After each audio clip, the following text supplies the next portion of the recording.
semester 2 jurusan PAUD dari UIN Sunan Gunung Jati. Di sini saya izin mewawancara Ibu ya mengenai kekerasan seksual terhadap anak usia dini. Sebelumnya Ibu boleh isi data di sebelah sini dulu.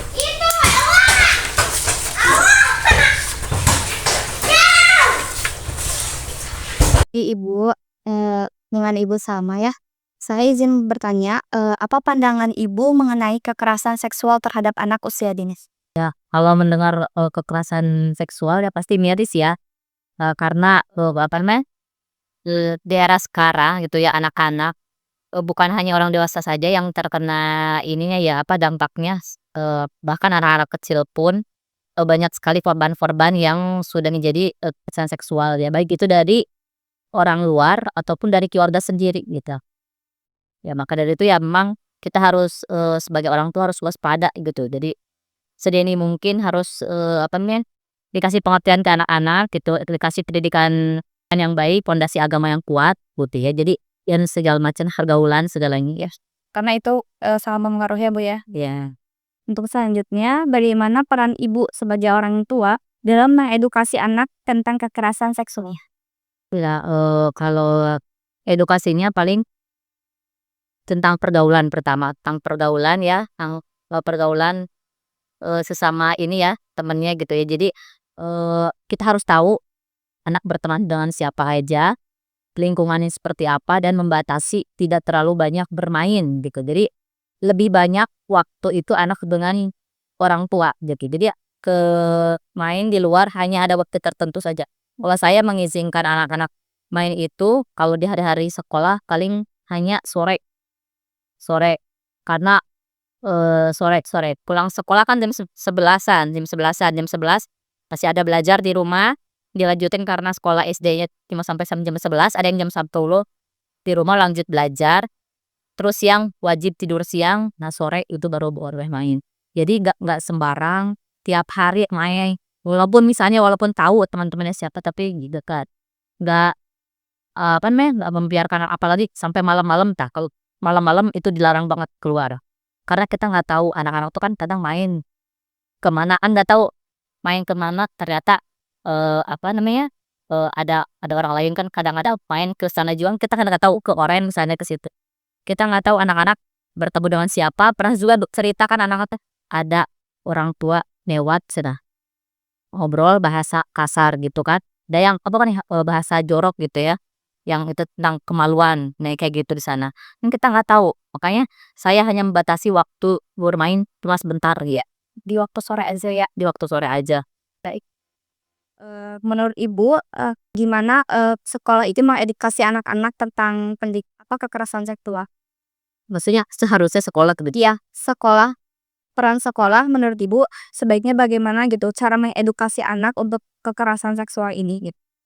ya, dikasih apa namanya, apa, pengertian bahwa, kayak di sekolah itu kan memang, karena nggak ada orang tua di sekolah ya, jadi memang ini tugas, guru di sekolah ya. Jadi seorang guru itu harus memberitahu apa namanya, ya masalah pergaulan, berarti batasan-batasan apa yang harus, misalnya apa yang nggak boleh dipegang sama kayak gitu ya.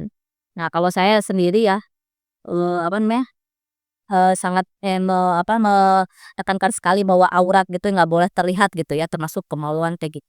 Misalnya ada anak saya kan anak laki-laki perempuan ya, tidak boleh memperlihatkan aurat, baik itu walaupun masih umur 7 tahun sama 11 tahun, tapi jangan perlihatkan aurat, kalau mandi, mandi sendiri. Nah itu tekankan, pokoknya mah jangan ada yang pegang aurat atau kemaluan apapun kecuali diri kamu sendiri, gitu itu ditekankan. Jadi, di sekolah pun seorang guru harus menekankan seperti itu, apa yang tidak boleh disentuh oleh orang lain, terus misalnya, berteman dengan teman pun harus ada batasannya seperti apa gitu, jadi jangan kebablasan. Karena sekarang kan anak SD aja juga masih udah ada yang pacaran dan kebablasan gitu kan, sampai ada yang berhubungan kayak gitu. Ya harus, diperhatikan gitu, Sama ditekankan lagi ya. ditekankan lagi. Baik, buat selanjutnya menurut Ibu ada tidak hambatan yang dihadapi dalam perlindungan kepada korban kekerasan seksual anak? Jika ada, tolong Ibu sebutkan apa hambatannya. Kalau itu saya, nggak tahu sih karena saya belum pernah belum menemukan korban yang seperti itu, jadi saya nggak tahu, nggak menemukan hambatan-hambatan nih kayak gitu. Jadi Kalau selanjutnya, menurut Ibu apa saja sih faktor terjadinya kekerasan seksual pada anak usia dini? makanya kontrol dari orang tua. Peran orang Betul. tua. Ya, oh ya peran orang tua, jadi kontrolnya terlalu membebaskan anak main. Kadang anak orang tua nggak apa namanya, karena memang fitrah anak itu sebenarnya bermain dengan orang tua ya, dekat dengan orang tua, tapi kan orang tua teh sibuk pekerjaan di rumah, jadi "Ji gue main," gitu teh, "Ji gue ngoprek HP, ji gue tah." Itu kan walaupun misalnya di rumah tapi dia pegang HP, iya. Yang dilihat tuh kan TikTok, scroll-scroll bisa teh, atau YouTube scroll-scroll lihat video short video, Iya. video scroll-scroll itu tuh kan, apa namanya, bahaya sekali ya. Walaupun misalnya dia nggak main di luar, tapi main di dalam, itu bahaya sekali karena lihat dia handphone. Nah, tanpa kontrol orang tua. Nah, kalau saya itu di rumah anak-anak emang pertama nggak dikasih HP, walaupun anak-anak udah ngerengek, temen-temennya udah pada punya HP gini-gini, saya nggak kasih HP. Lihat HP pun, di bawah pengawasan saya. Iya betul. Terus tidak sembarang buka YouTube atau buka YouTube pun hanya misalnya direkomendasikan misalnya. Jadi peran orang tua sangat penting sekali gitu. Kalau misalnya nggak ada kontrol dari orang tua, bebas dari SD udah kayak gitu, nanti SMP, SMA itu Oke, terus kecanduannya Bu ya. lebih bahaya lagi, nanti pergaulannya lebih ini lagi, kritis lagi. Untuk pertanyaan terakhir mungkin ya. Menurut Ibu apa saja dampak yang terjadi kepada korban kekerasan seksual?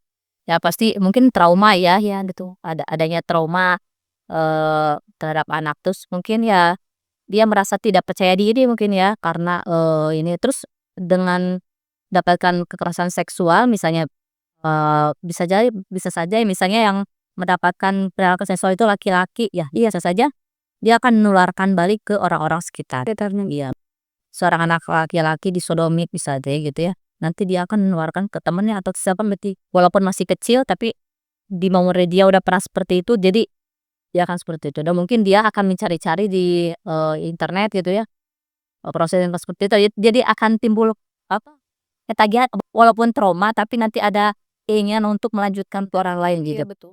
Kayak gitu, jadi menularkan ke yang lain. Jadi udah kayak Bahaya. terbiasa gitu ya. Jadi bahaya kayak gitu deh. Iya deh. Kak Ibu, mungkin cukup sekian ya wawancara dari saya. Terima kasih atas kesempatan waktunya. Mohon maaf bila ada mengganggu waktu Ibu. Terima kasih. Saya ucapkan assalamualaikum warahmatullahi wabarakatuh. Waalaikumsalam warahmatullahi